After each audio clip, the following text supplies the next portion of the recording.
Hey everybody, we got another Q&A here. This time, one of the ones from Curious Cat coming in.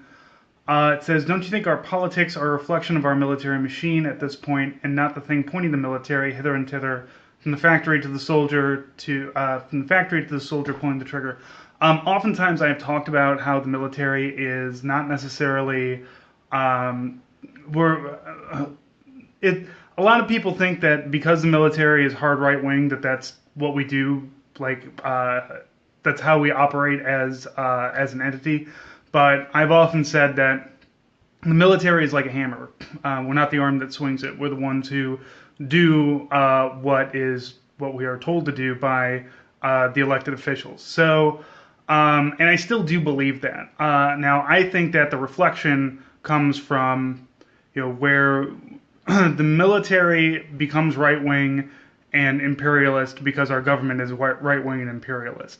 If we kept the military how we are, but we shifted more leftist and more socialist, and stopped gallivanting all over the countryside and all across the world, completely stepping on everybody else's dicks, you would probably see. I mean, one, we'd have a smaller military, but you'd also probably see more people of, I guess, liberal ideas and liberal politics coming into it.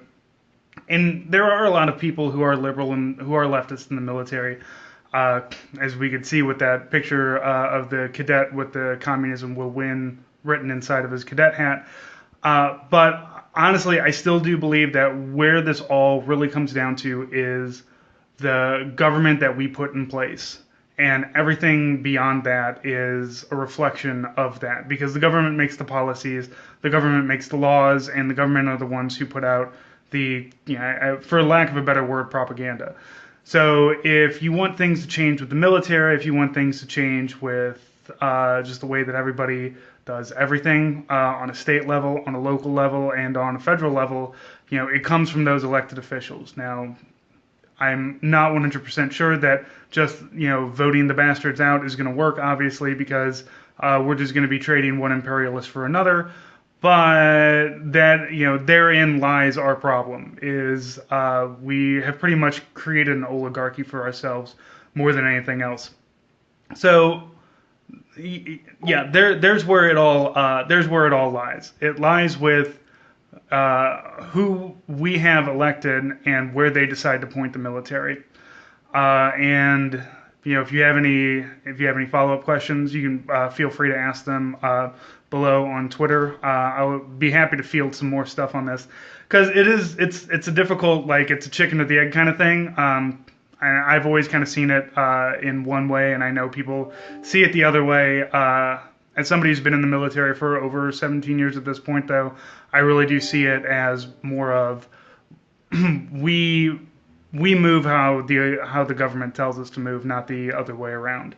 It's just that because we have an imperialist government that likes to go around the world, we're in like 150 different countries, special forces operations all over the world. Because that's what we do as a country, that's what we do as a military. So keep in mind, we've got, you can follow me, you can follow the podcast on Facebook at What a Hell of a Way to Die. You'll see these videos up there, along with our podcast and everything else. We have the Patreon for the podcast. I will be doing more streaming of questions, as well as be doing more streaming of video games as well. So please, check in, follow, do all that wonderful stuff. Thank you, and have a good one.